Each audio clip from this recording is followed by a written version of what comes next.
Welcome to Prose Cons, a podcast by writers for writers, brought to you by Precipice Fiction. Precipice Fiction would like to acknowledge the people of the Eora and Durag nations as the original custodians and storytellers of the land this podcast was created on.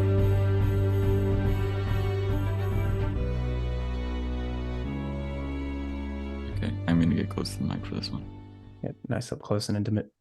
On a day not too dissimilar to today, yet at the same time somewhat extraordinary, 3 writers gathered together in a room, one room that spanned a very long distance. They did this not to write, but to talk. And then you can insert like some Hobbit music there, some quirky, happy, intimate, whatever music. Welcome to Prose and Cons, a podcast by emerging writers, for emerging writers, because sometimes we feel like prose and sometimes we feel like cons. Today, we are in fact talking about narration. It's a very broad umbrella, a very large tool, and we're going to start to break it down into some of its smaller tools and point out some of the nuances so that you can take advantage of them and play around with them as you want. I am joined here today by 2 other great people that you no doubt know by now if you have been listening. But if you haven't been listening, we'll introduce ourselves now. I'm here with James Healy. Hello, I'm James Healy. I'm a freelance editor and writer of horror and science fiction. I'm known for cooling engines. Yeah, you are. And then we got Alex Eldridge as well. Yes, I am Alex. I have released a collection of short stories and been published in a few different places, most recently with my story Pool Etiquette in the Big Issue Fiction Edition for this year, and also, of course, in the new Mythic collection by Precipice Fiction. Mm-hmm. And today I'll be your host. I'm Phoenix Raig, founder of Bent Light Writing, and what else have I done? I've got an agent, and yeah, I'm known for Enter Elias Schmidt, also in the new Mythic. And not here at the moment. They will be missed. Are Matan Ulul, another fantastic writer, English teacher over in Israel at the moment. Ali Burnham, screenwriter extraordinaire over in Australia, as well as Paddy Boyland, fantastic writer, and he who carries a vocabulary which I envy over in New Zealand. And yeah, today we're going to get into narration. It's a very big topic. Narration is a very large umbrella tool, and under it are many, many smaller tools, and within those micro tools, and you can find your own style and play with it. And today we're just going to start to breach the topic officially and see what comes up, but hopefully categorize it in ways that can start to highlight some of the nuances to readers so that you can start to, or to writers, so that you can start to bend it to your advantage as well, as opposed to it kind of getting the better of you in unknown, unconscious ways, which it is wont to do.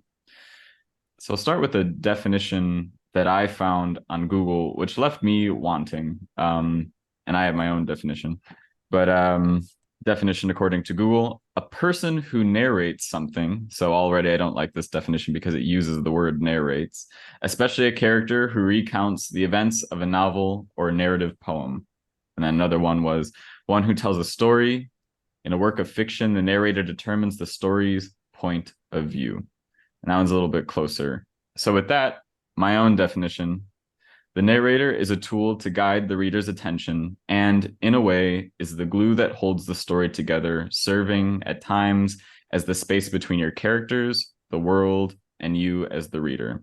So it's kind of the guide through the story, directing the reader's attention where it needs to go in order for the events of the story to make sense to the reader.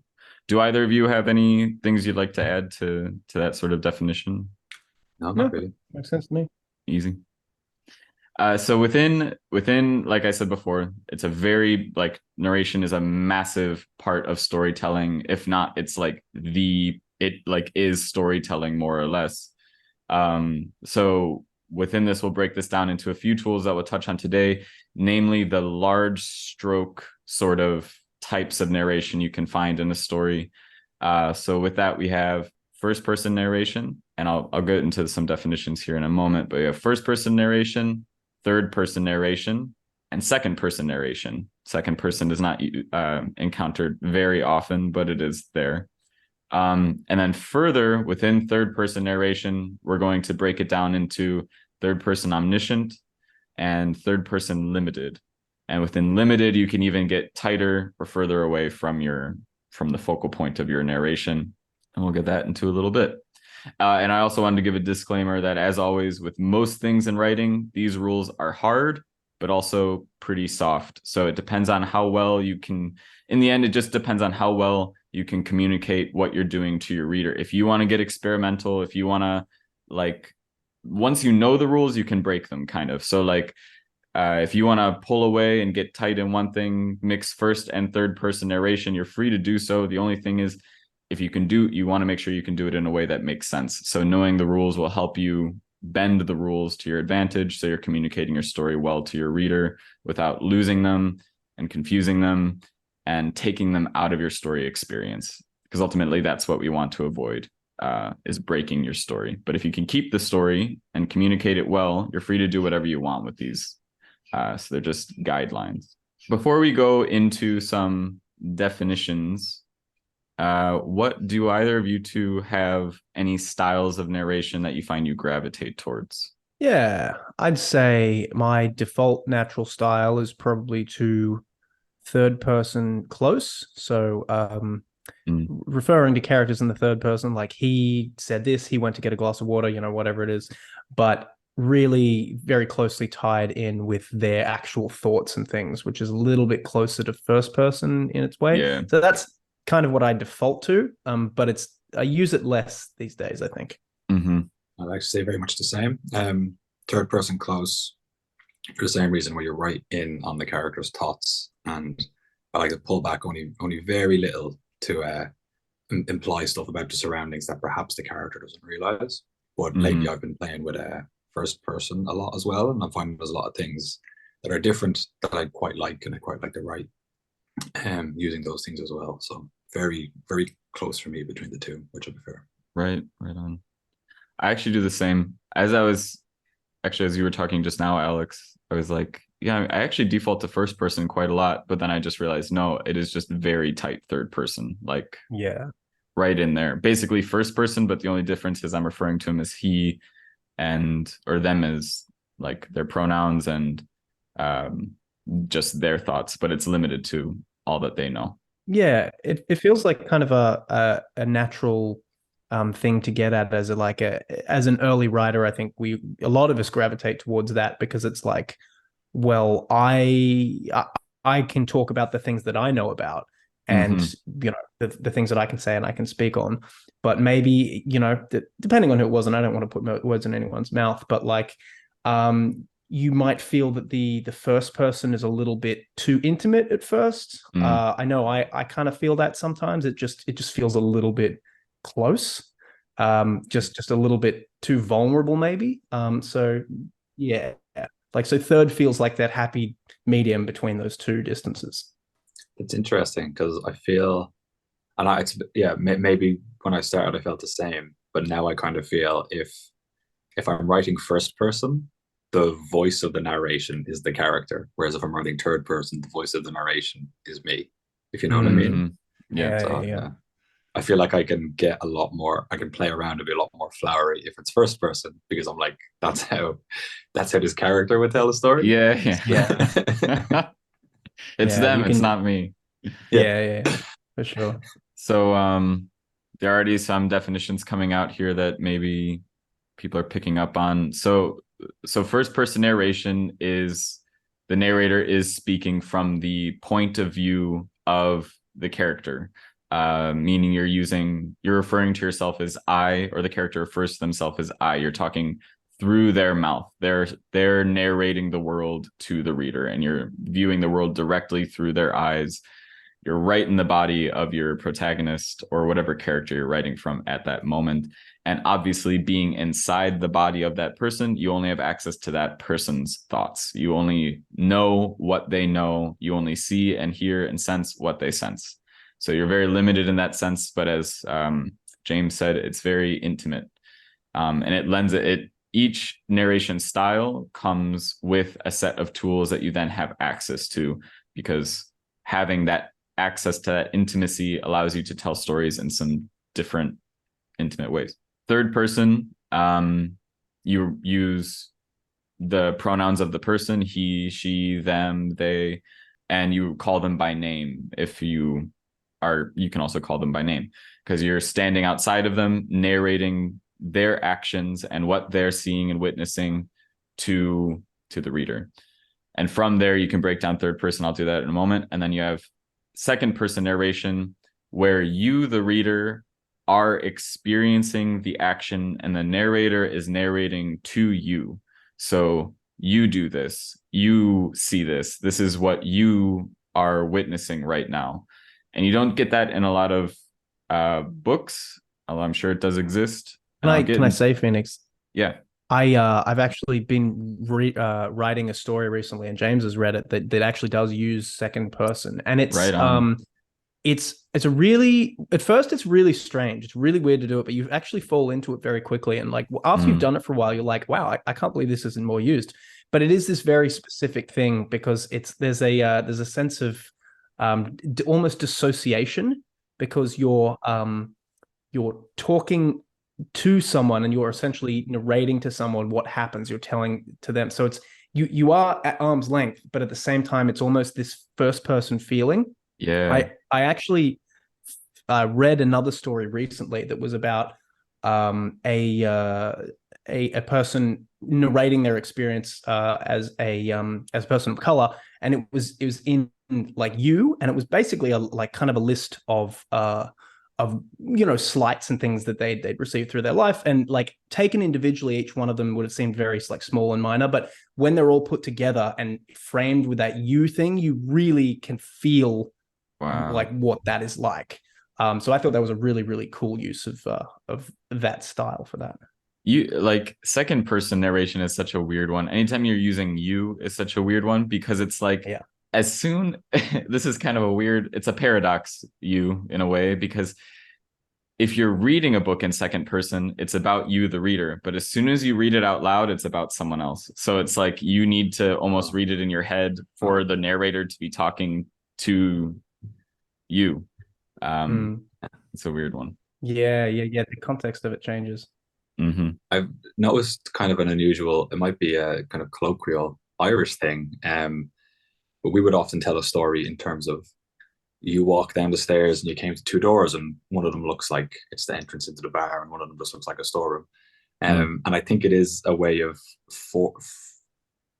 bringing the audience into the situation in a certain way, for a purpose. If you're telling a story of, I walked down the stairs and I seen two doors, it's more about, like, let's say I took the wrong door and I got locked in the storeroom. That's more about like a mistake that I made. But if you're just telling it as in, well, you go here and you go there and it looks like this, and you think it's going to be this way, you're saying it's more the layout of the building that caused the problem. Yeah. So anyone would have done this. So I've noticed that it's almost it's a different way of telling a story that I found. Anytime I've written in second person, I've found that I kind of take it up a little bit easier, but just because we would probably do that in storytelling here in general. But exactly like Alex was saying, it does create a sense of disassociation after it's been done for a while. So I think it only works better short.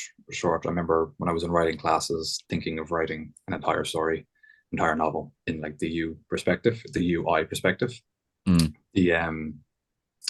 The facilitator of the course was saying, like, it's going to get really exhaustive after a while, because it creates a lack of connection to the character, if you know what I mean. So yeah, but true. Having read Keychain, I thought it was absolutely fantastic what you did in that, Alex, because it works. The disassociation works so well with what's taking place in the story. It was really, it worked really well. It was also really unnerving from like quite early on, which I thought worked so well. Ah, thanks, man. Yeah, but as you said, I think, and I actually tried to do an extended version of that, and you're right. If you try and keep that going, it does get, you do feel the fatigue after a while. So yeah, I think you're right about that. Like that short burst is effective. But if you did try and extend it like a really long way, it can get a bit like, oh wow, this is a lot, you know? Yeah. Do you think that exhaustion, does it come from the fact that, seeing as you're referring to you and the character is your reader that you're writing to in that moment, do you feel like you don't have much access to your character? I don't know. It's so hard to pull out the motivations for why something is difficult to write. Because as you're writing it, it could just be like you're in a slumpy bit and it's not good, or you could just be it could be to do with the voice itself. I don't know. I'm not really sure. But Yeah, I fair. discontinued it. Like I was like, this isn't really working. But who knows? Maybe I'll go back to it. I think certainly, like, I'm not sure about the writing aspect of it, but I do think from the point of view of reading it, I think it's something that becomes a little bit tiring, because I think it's an extra little bit of work that the reader has to do each Yeah. time. For some reason, Okay. You have to pass it through another loop, like another brain Yeah. loop almost. It's like, oh, Yeah. it's not them, it's you, which is like you know? Yeah. And then I think it lacks a certain amount of connection to the character over time. Yeah. Perhaps because they have to keep filling in, this is me, or in some Details, way. yeah. So yeah, So it's more exhaustive from a reader point of view than a writer point of view. Is that what you're saying? perhaps. Yeah. I don't know if Correct. I don't know anyone who's tried to write a whole story like that, or, well, Alex, I guess you were saying it did become tiring.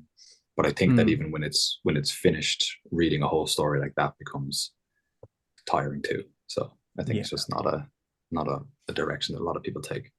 So second person, places where you'll find a lot of second person narration and where it's proven to work very well, is in video games and Dungeons and Dragons. You have your dungeon master. They narrate to the players in second person narration because the players are interacting there in the story as well. So it's, you went down the stairs, you see this, it's narrated to the players like this.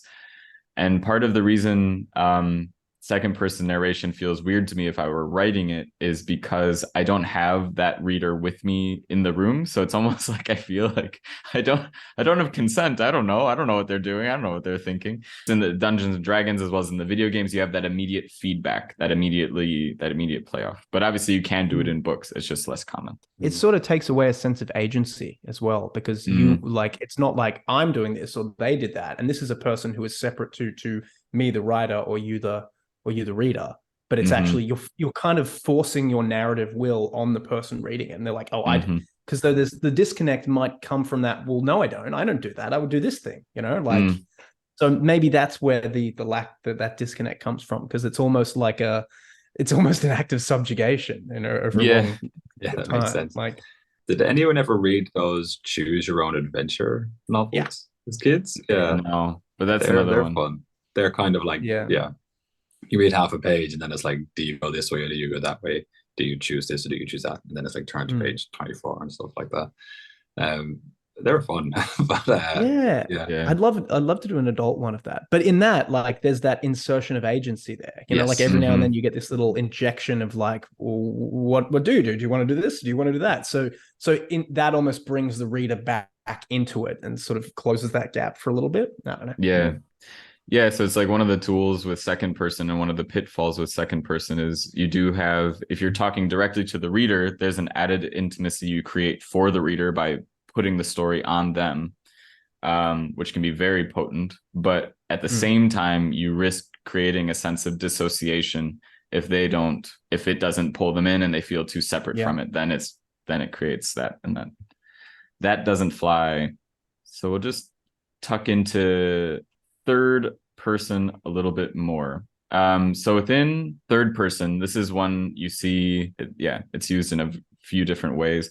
So starting the most zoomed out and coming in, you have third person omniscient. So this is where the narrator is some entity. It doesn't matter what they are, but the point is they know all of the characters, they know what every single character is thinking, and they know what every single character is doing in any given moment. and they're only then choosing what to show the reader at a given time that is important for the reader to know in order to create tension, drama, and significance within the story. So it's up to them to choose which characters and which thoughts to highlight in order to best create the story for the reader, for them to understand the events that are unfolding the best. Zooming in a little bit more, you have third person limited. So this is where you're still third person, like we were saying before. You refer to them as their pronouns, you refer to them by their name. You're not using I language, but at the same time you're limiting your perspective to whatever character you're focusing on in a given scene. You're limiting yourself to what that character knows. You only know their thoughts, and you don't necessarily know what's going on in the scene around them. Now, another thing to me, it kind of seems like these are used a bit interchangeably, and maybe you two know otherwise, but third person limited and third person tight. I tend to use the word tight when I'm referring to third person, like getting in on someone's thoughts, even though you're in third person. Do you guys know of a difference between limited and tight? The definitions I found are also pretty similar. Not precisely. I would assume that they are somewhat interchangeable in terms of like you can move between them, like not just at random, but like if you want to really like zoom in on someone's thoughts, you could probably do that without being too like head hoppy. But I don't know if there's a technical definition between them. They feel the same pretty much, I guess. Yeah, the tight is just that you're in close, and the limited is just that you aren't far away. Yeah. So just seems the same. That's kind of how I felt it too. Like one thing I could see from definitions is it's like third person limited is almost like third person. I'll start with third person tight is almost like it's essentially first person, but instead you're using he, him, they, she, and their name. But that's the only difference. Otherwise, it's more or less the same. You're talking about what they're sensing, feeling, seeing, thinking, and they don't know what's going on in other person's heads, and the narrator is not divulging what's going on in other person's heads. That's what I would describe as tight. Limited, you could maybe argue is just pulled back a little bit further, where maybe you know the thoughts of the people in the scene, but you're limiting thoughts from people that aren't in the scene. But at the same time, that's a weird way to say it, because it's obviously like the scene is the moment of focus, so you wouldn't jump to someone else that's not in the scene really. Otherwise, they're in the scene.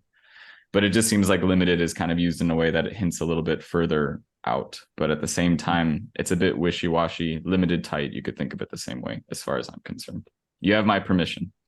Take that with whatever authority you want.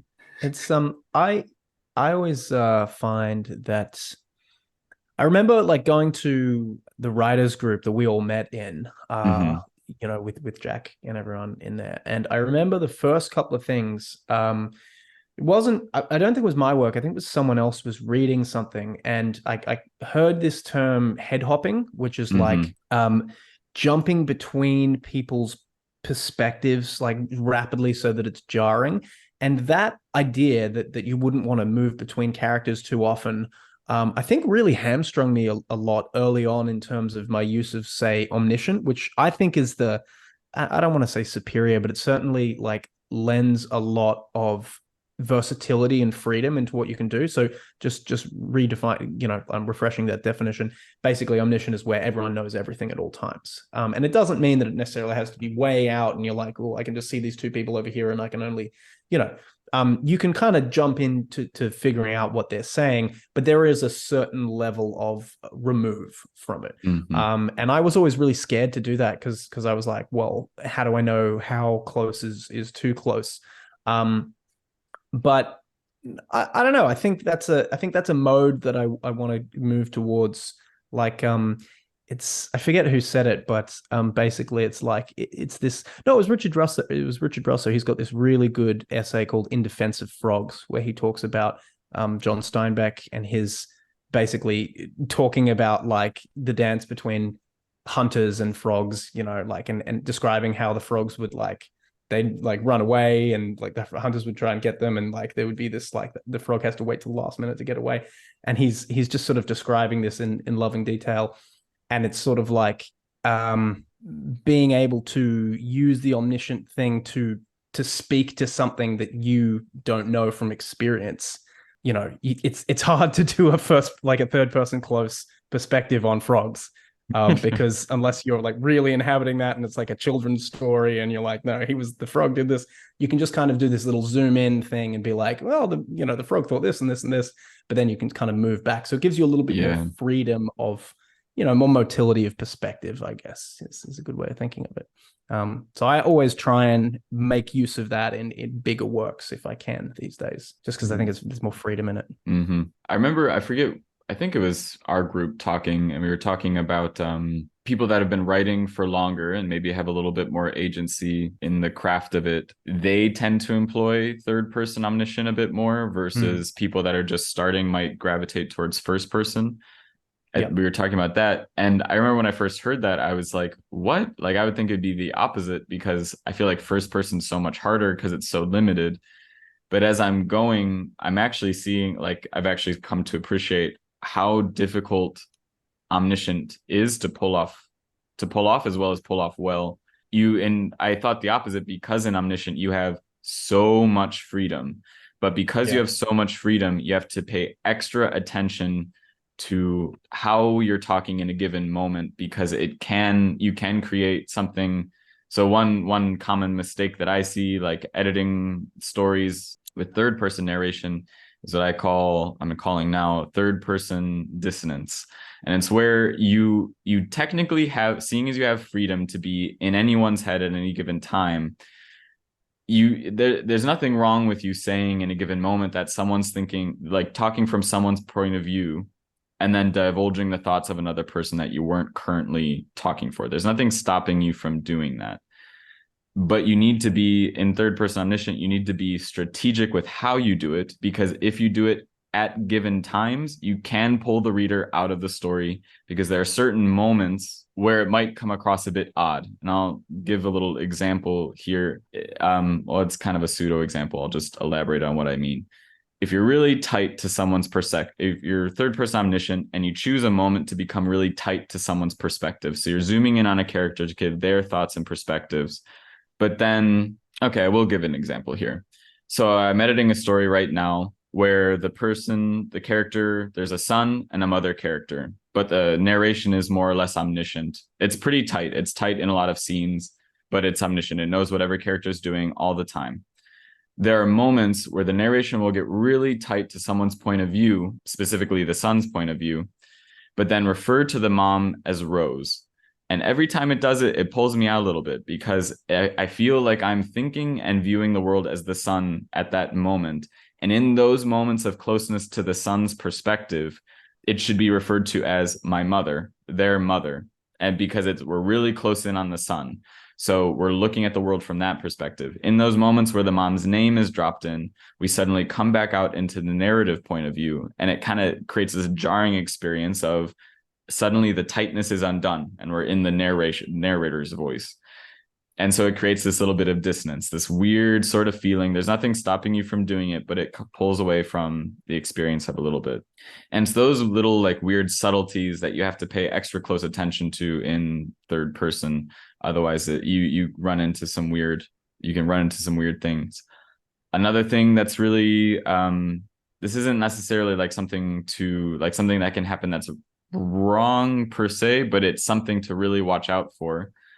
In third person narration, the narrator has more of a presence as an entity in the story, because you're not writing I. So you're not writing as I. So in first person, your narrator is your character. In third person, the narration takes on a shape of its own. There's this external force that's recounting the events of the story. In these moments, the narrator is your voice of truth. So your narrator is very tightly married to your voice as an author in these moments. And it's in these moments that you need to pay extra close attention, because sometimes, especially when you're talking about events that are difficult to talk about, moments of racism, sexism, things that are like really like, they're not easy to look at, but they are worth exploring in texts. But it's in these moments that we need to very closely watch the language we're using, because we want to make sure that the reader knows that the voice of the narration is separate from the voice of us as an author, because we might be portraying an event of intense racism or intense sexism or something like this. The characters might be talking a certain way. We want to make sure that we're showing the reader that these are the characters and not us, the author, that has this voice. And that's an art in and of itself. But typically it manifests by, if a moment of racism is presenting itself, you want the character, the voice of the character, to be giving that. And then if you pull out into narration, you want to make sure that your voice is absent of that. You want to show, that's where you want to show your perspective and show that separation. And that way, you know, the reader will know that they're safe reading this material because they know that the author themselves is not racist or sexist. They're just portraying these moments so that we can explore them in a safe space. And that's the difference between reading a book that was written in the 1700s, where you find actual racism and sexism and things like that, or, you know, happens more recently, sadly, versus a book that explores that today, where we ourselves are conscious of these things and we're evident. We want to create that safe space to explore these. And it's just these little things that people need to keep in mind in third person, because you do have more of an authorial presence in the world as having your author as kind of the narrator. So you just need to watch how you're using your voice. And there's a bit more subtlety. There is a lot of freedom. And in that freedom, you need to be very aware of the subtleties in order to properly create the experience you want your readers to have. And it just is a little bit more nuanced as you go. That was fantastic. Oh, thank you. That was fantastically well put. Absolutely, yeah. Oh, I'm glad. That's really, I totally agree with that. That's really like summarized like a lot of stuff that I've been, I guess, trying to figure out through writing, which like I wish I just had someone say it to me so I could have saved so much time. But I'm certainly glad we recorded it. yeah. Yeah, I've definitely found when writing about either difficult things or writing from the perspective of a character who has some kind of extreme or some kind of unpleasant view, I find writing the first person, it's a lot easier to write about that and feel like you're doing it in a way which is, like you're saying, just safe and is just like more appropriate. Whereas writing the third person point of view, even if you're getting very close, like you said, there is still that authorial voice that you're writing with. Like your narration is still like the voice of truth, so you kind of can't do it in that sense. So that was so well put. It's just a matter of dropping. I see it as it's a matter of dropping little hints. Like you zoom in on your characters and explore something, and then when you take a moment where you kind of step back and embody the voice of the narrator a little more, and in those moments you just drop little hints. You have little things in your voice that show the reader that it's like we're exploring these events, but ultimately we're doing this through the lens of what we know today and the consciousness that we have in our society and the awareness we have around these events. So like, it's all right. Like I, the author, am here with you, but we're going to look at these things, and it's a matter of portraying that. So off of this, I wanted to go a little bit more fine grain into some of these. So a few weeks ago, James did an episode on the unreliable narrator. And so so you can break these tools down even more. So it's like you have these first, second, third person narrators. And then within those, you can create a bunch of varied styles of narration. And some do resurface multiple times and they're fun to look at. So one is the unreliable narrator. I'm not going to get too much into that because we have a whole episode on it. Another one is narrator as a character in the story. So the narrator themselves is someone that is walking on the streets or something. Like they're a character that can be interacted with by the other characters, but it is a third person story. But your narrator has an actual presence in the story. They just might not be kind of interacted with very much. They might be an observer of some kind. And then you have the more kind of this one's more vague, but just narrator as an invisible guiding force. So something like The Lord of the Rings, the narrator in that book has no presence. You don't see them. And the result is you just kind of feel like a presence just kind of flying through the events of the story.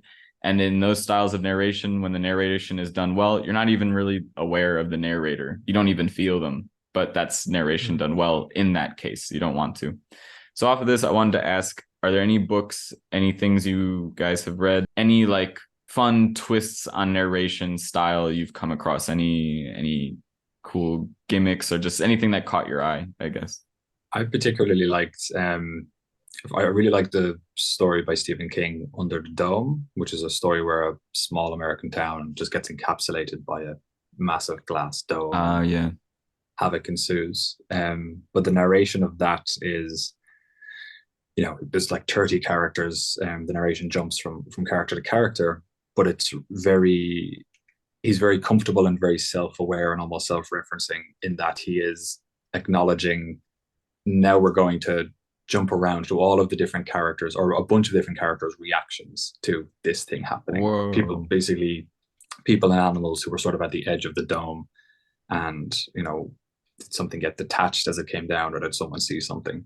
And it kind of acknowledges, through the magic of, I don't know what he says, but through the magic of multiple perspectives at once, we're right back where we started and no time has passed. Later on in the story, he describes, you and me, as the viewers of this story, are going to whoosh down the street to the next character. Barely, our passage like lifts ruffles of newspaper or swings a branch or something. So you get the sense that you are a ghost or some kind of disembodied presence being guided through the story by this other presence, which doesn't like play a role in the story. It was just a really fun way of switching between things and narrating and guiding you from one place to the next. And you felt very, like you're saying, you just felt very guided and very taken care of. And you were just like, sure, yeah, we'll jump to this and jump to this. And there's a purpose for everything. It really lended to the writing I found. I feel like you can have two styles of that kind of narrator. Like there's the Lord of the Rings style that you described earlier, Phoenix, where it's very, I describe it as transparent, where there's just, you don't get the sense of tone that that comes with it. It's just like, I'm just telling you the event. Well, not even I'm just telling you the events. The events are being told to you, and you're seeing it from a distance, but still without any sort of overlaying feelings or impressions. And then the other kind is what I call like the Mark Twain version, where it's like told through this like like a maybe a wizened old guy who's like telling you this story with a wink and a nod, and you can tell that it's being filtered through their impressions. The person who does this really well is the guy who I just mentioned before, Richard Russo, who wrote that essay. And it's all like the tone of the way it's told alone kind of puts it into this like comedy-esque sphere. Like it's not, you wouldn't say it's comedy because it is literary. Like the guy won like a Pulitzer for one of his books, Empire Falls, which is like one of my favorite books of all time. But it is like there's this sort of like wry amusement at most of the things the characters are doing. It's like like there's this one. Okay, this is one thing that he mentions in the essay where it's like they're talking about like the saber-toothed tigers, the Schuyler Springs saber-toothed tigers, which is a football team. And they're like, there's this whole furore whether it should be the saber teeth or the saber tooths. And someone's like, well, we can't call it saber tooths. That's not a word. But like, then he's like, saber teeth just sounds like finicky and dental. Like, and he uses the word, and it's just a silly, like it acknowledges the fact that like this is being told from the perspective of a person, and there's the whole thing's just got this sense of like, I'm pulling your leg a little bit here. This is kind of fun, but it is a tone nonetheless. It's not like pretending to just be like a God's eye thing, just looking down and you're just seeing it as it happens. So yeah, I feel like those are the two distinct styles. At least with Omniscient, it's much harder to do that with close. I'm not even sure you could do it with close narration, like because it's so like colored by the sense of the character themselves. Do you know what I mean? I think so. Like you're not sure if you could actually. Could you? I'm not sure if. Well, I'm not sure if you could convey the sense of tone, the sense of authorial tone, in the same way from a close perspective, because it becomes then the character's tone. Like you can't really do close, but also being told by this extra voice. Do you know what I mean? Yeah. I feel like they're almost either or. It's like zero sum. I fully know what you mean.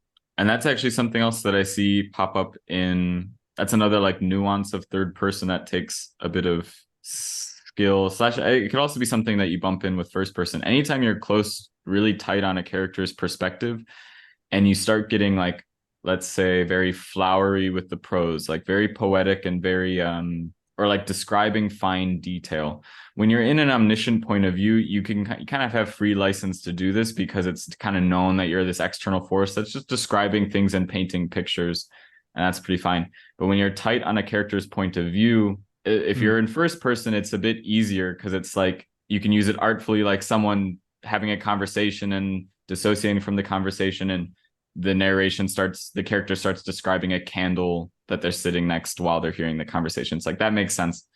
But I've noticed there are some moments where, I guess it would be in like tight third person, where you're very tight to a character's perspective and you're walking through the town.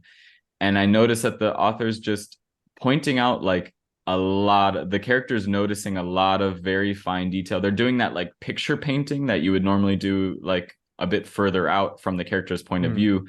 And I guess when you're doing that picture painting very close to a character's point of view, you kind of then need a reason for that character to be noticing those things. And if you don't have a reason for that character to be noticing those things, it's like, whoa, I think I've pointed this out to a reader before, is like, this character is very aware of these curtains. Like, why are they so aware of like all the whatever? And they have to be like autistic or something, like have some reason to be like, the fabric felt like smooth against my skin, which I noticed at the time.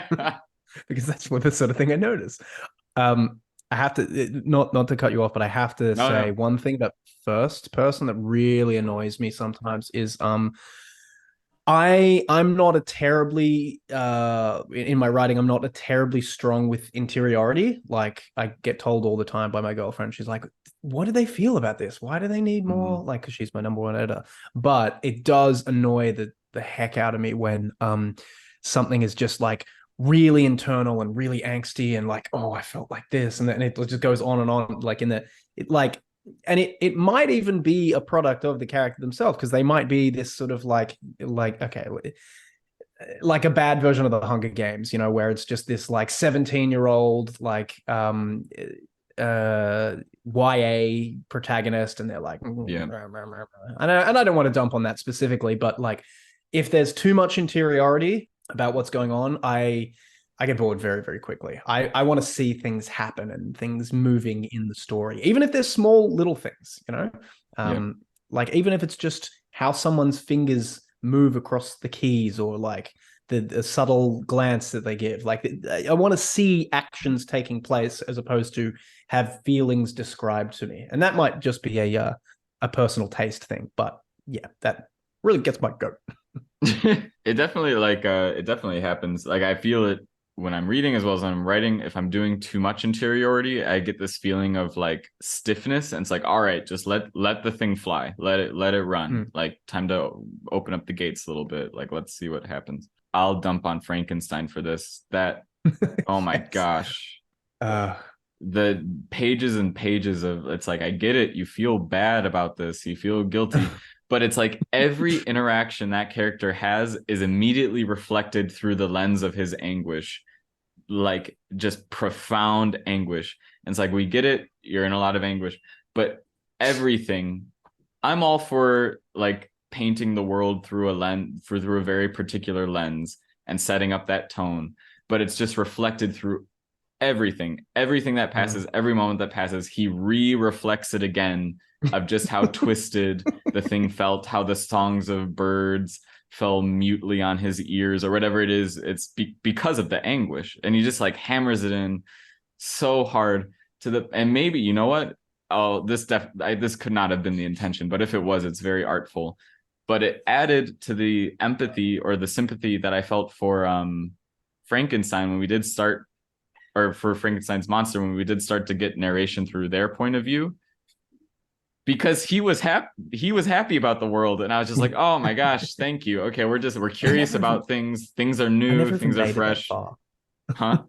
You didn't I make it never that even far. made it that far. I've tried to read Frankenstein like 3 or 4 times, and Mhm. I can't with the language. Really? Like, I'm sure it's a Wow. great story, but Mm. it's just a bit too much for me. Like, you can tell it's written by, what was she, like 18, 19? Like, Oh, I don't know um, actually. I think she was quite young when she wrote it. Okay. And yeah, I'm sure it's a great story, like all told, and maybe I need to get to the end of it, but just about halfway through, I just like get that fatigue, and I'm just like, I can't do this anymore. Yeah, look, it's one of those stories that like when it came out, I'm sure it was really big. But I was actually thinking while I was reading it, because I'm also struggling to get through it. I feel like if it wasn't such a well-known story, because it's like everyone knows what Frankenstein is, like everyone knows what happens, everyone knows blah blah blah blah. If I actually didn't know what was gonna happen, I didn't know where this was going, and it was the first time I was reading this, I'd be pretty like, man, this is fucked. Like this is crazy, and like it'd be a bit like there would be suspense. But now I find myself like it's a bit of a slog. Yeah. And I just find myself like, all right, let's just get to the end. Let's see what happens. Blah, blah, blah, blah. Yeah, I guess that makes sense. If you know where the story is going and then it's taking a long time to get there, Yeah. it's challenging. I read it as a teenager, so my memory of it is probably, it's been a long time since I read it, but I remember thinking like, deadly, absolutely. But I think it was quite adult, so I think it probably would have been quite a bit more intense than a lot of the stuff I'd have been reading at the time. Yeah, it's like the writing isn't bad. Writing isn't bad. Don't want to suggest that, but it is a lot. Like what it does, it really it like hammers to death. It kind of beats a dead horse with the romantic anguish, like, which I guess is what Gothic literature is. And you combine that. Okay, so you compare that to something like, and I'll bring this back to perspective, Phoenix, because I don't want to like derail the conversation. You combine that with something like the beginning of Dracula. That I think is my favorite, definitely my favorite piece of epistolary literature, as in like using letters to tell a story. Without a doubt, it's superlative. But even as like a horror story, it's just amazing. And it's told from this like just this very like tight first person. It's actually very similar, the style, but it's much subtler.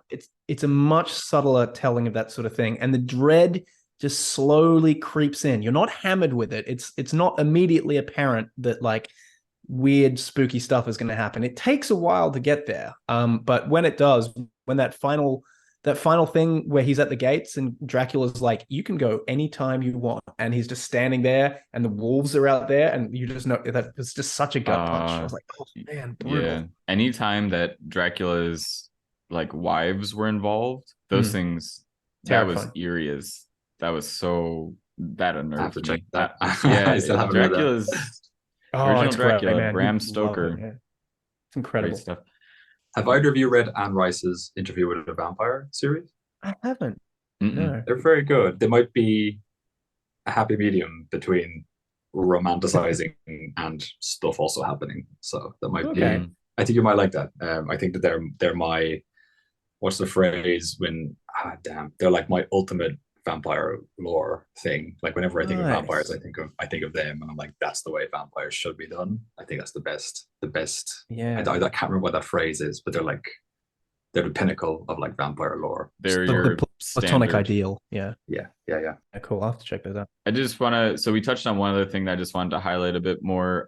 Alex, I think you called out head hopping. Do you just want to quickly highlight what that is? Yes. So this is something I've struggled with for quite a while, because I actually really do like to move between perspectives, like not usually within the space of a scene. I'm very reticent to do it within a space of a scene. Like I was basically taught, like, if you want to go from one character's like perspective to another, basically what you have to do is like have one character, have them talking and doing whatever they're doing. They meet another character. There's this intermediary space where they're both there together, and it's like, oh, we are the perspective of sort of the room, and then maybe the other person leaves, or it's just very apparent that the action is now on this second person, and then you leave it from there. But it's not this thing where you're going, oh, he felt like this and he was thinking this, oh, but then he thought this and was doing this sort of stuff. You have to be very careful, I think, not to jump between perspectives in the sense of like, who is the camera on? That's the best metaphor, I think. Like, who is the camera focusing on here? what about their experience are they taking it in? Like, you have to be careful not to be shifting back and forth between them. You can have a dialogue between two people, but we need to know whose experience is being reflected in this moment, you know? Mm-hmm. And I don't think you can jump between them too quickly because it's disorientating. That's what head hopping is. And I don't know, I've always tried to avoid that where I can. If anyone's got an example of something where I think especially with close stuff is the main thing. Like, you don't want to be like, I thought this, you know, that really close thirds standard where it's like you're hearing their thoughts essentially, and then you go and you hear someone else's thoughts essentially. I think doing that would be like full on head hopping, if that makes any sense.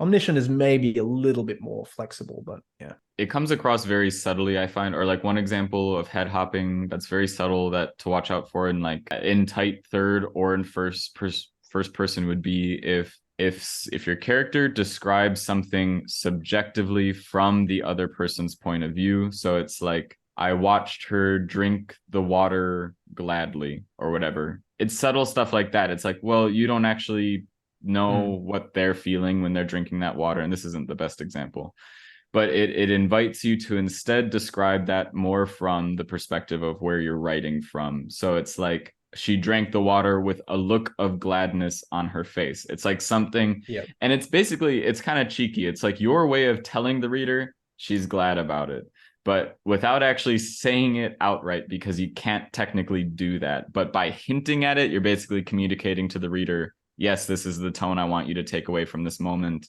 blah.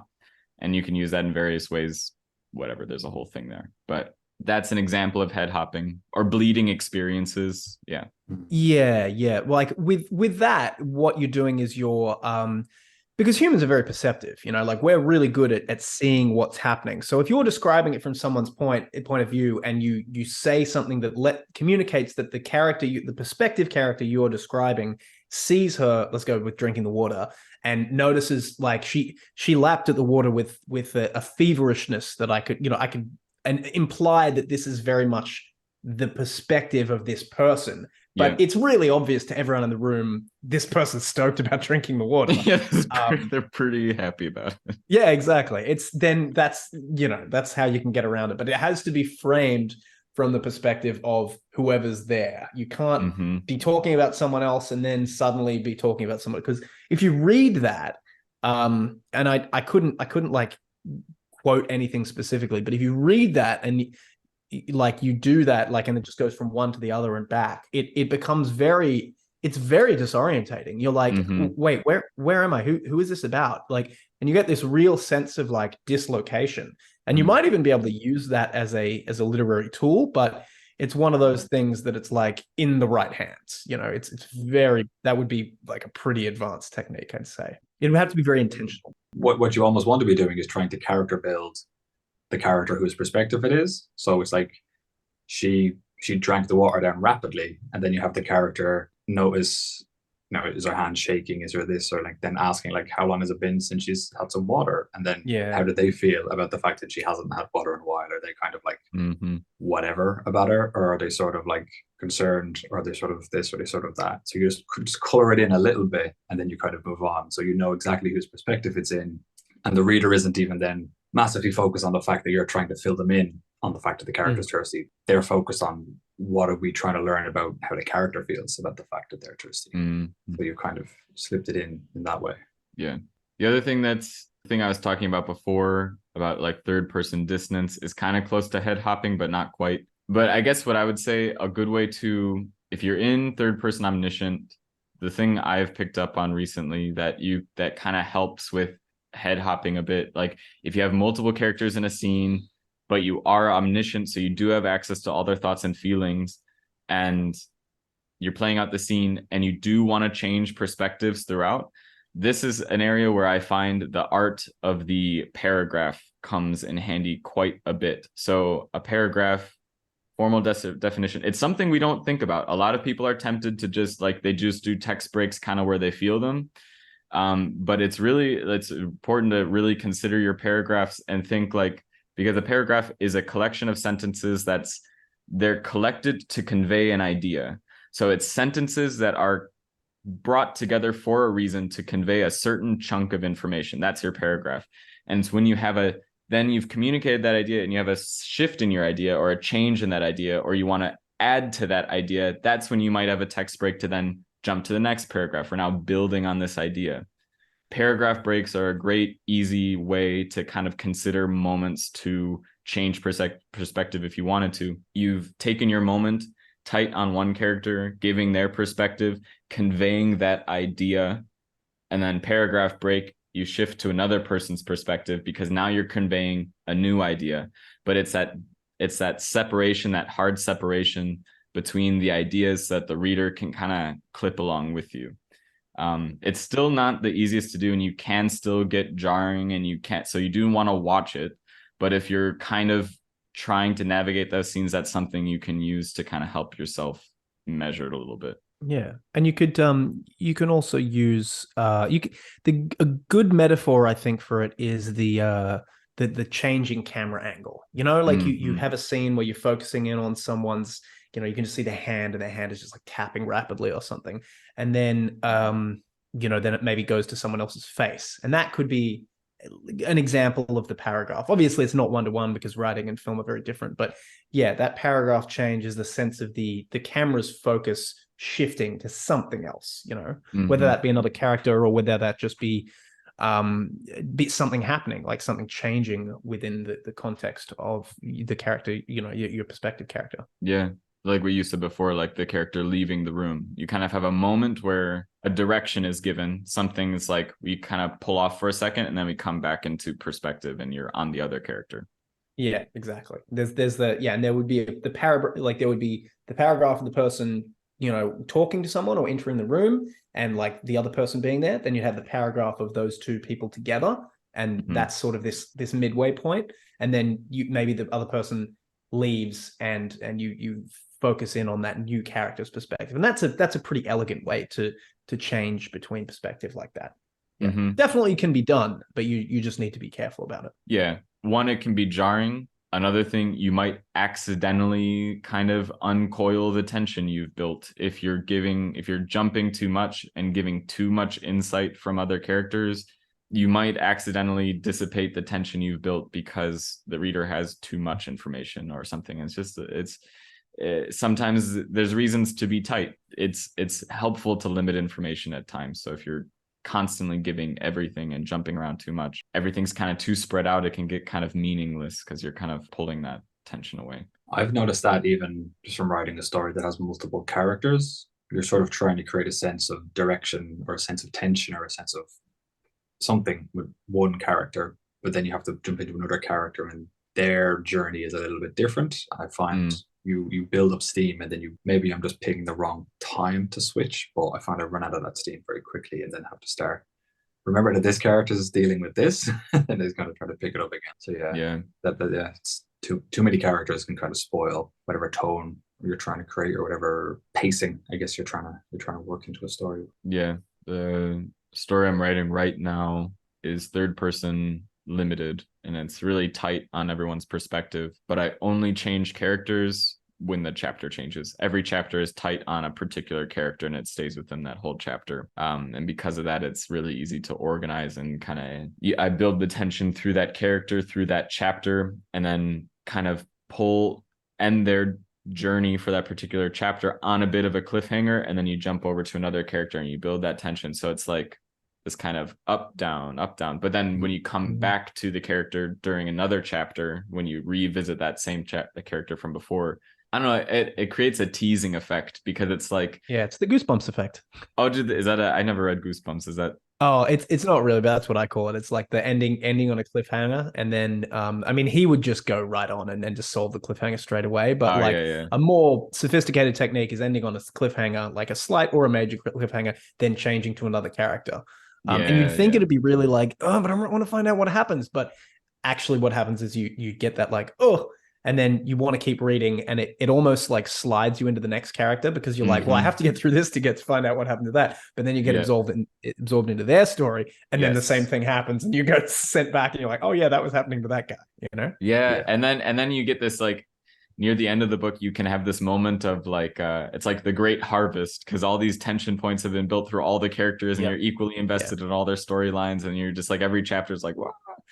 The Game of Thrones did that really well. Yes. Like Game of Thrones. Yes. Yeah. You're like, oh, I don't want to begin this character thing, but you, like Alex said, you come in with so much steam. It gets you into the setup for that character's problem, and now you want to find out what goes on with them. Yeah, he's the goat at that. I think they've like multiple characters, and he'd like I it's been a while since I've read. I only read the first one, but I think he employs that same technique as you mentioned there, Phoenix, where he'll do tight on one character for a whole chapter, and then like use the chapter breaks to change, and he'll even have the name of the character up the top. Which is it's an elegant solution to changing character perspective, I think, and it's a structural solution as well. Yeah, it does that as well. Who does It by Stephen King? That classically does that, actually through 2 timelines, which is really clever. It's the first time I've seen that really done, and it's like a very, very clever way to do it. It feels very cinematic to me. Like it's like you're building, and then there's like a car door shuts, and you're like off to someone else, and I don't know, it's like a hammer cut, a hard cut to someone else. Meanwhile over here, and it just, I don't know, it feels nice to me. The opposite of when the tension's building so right across multiple characters is you do just get way more invested in a particular storyline, and anytime the chapter cuts to another character, you're just like, oh, okay, well, just gotta get through this one to get back to the story I care about. That's the worst. You hopefully avoid, especially when that character is really boring or annoying. You're just like, oh, I don't care. Just go back to the other one, and they're just like, oh, why don't we sit down and get some apples, mustard, whatever? And you're like, no, I don't care. Get back to the wizard. Like, it's just... I think that was classically Bran in the Game of Thrones series. You just turn the page and you just see the BRAN, and you're just like, oh, it's going to be like 10 to 15 pages of this kid sitting in a bed asking questions. It's just agonizing. I mean, it's like a palate cleanser as well, so you can use it in terms of that. But Bran's chapters aren't great. You need ups and downs to enjoy the ups. You do. It's true. You can't just be full steam all the time. If it's full steam all the time, like the reader can get exhausted sometimes. It's like too much. It's like, oh, I just need a break. Like, this is a lot. If it's all steam, you get bored of the steam. There needs to be gaps between the steam. Yeah. Well, it's okay. We can edit it out. Yeah. Thank you. With that, we'll start to close. Alex, would you like to read the quote? I will read the quote, Phoenix. Absolutely. In the hands of a skilled narrator, words are not just ink on paper, but a gateway to the imagination, a portal to other worlds, and that is by Unknown.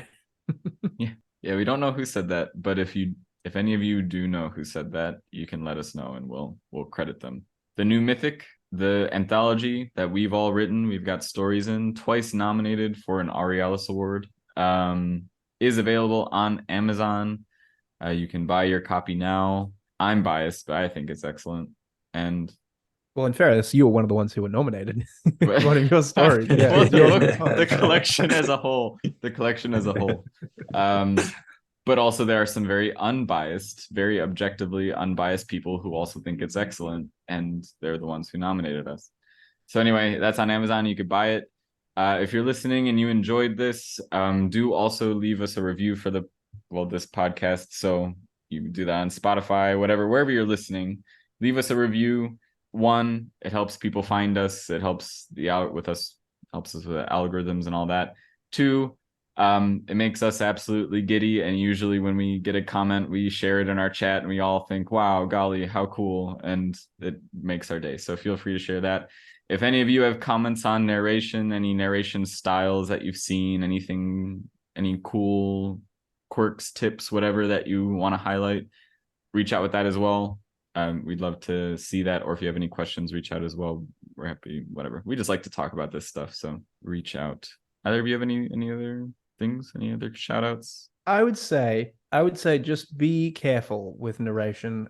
Each different perspective that you choose, whether third person, first, the different kinds of third or first or second, if you want, they come with their own baggage, and they come with their own strengths and weaknesses. So it's not so much that one is better than one. You may prefer one over the other, but they all they're tools. They're tools in the armory, and in the tool belt, and you want to know when is appropriate to use those tools and how to use them. And the best way to do that is by experimenting with them. So just go and write a crappy story using a perspective you've never used, and see how it works for you. Or a good story, maybe, depending. Yeah, or a good story. You might just hit it. You might hit a home run straight away. And with that, we'll close it down. Thank you for coming along on this journey of narration with us. I've been your narrator, Phoenix, and yeah, thanks for coming along. We'll talk to you later. Bye. End scene. Nice.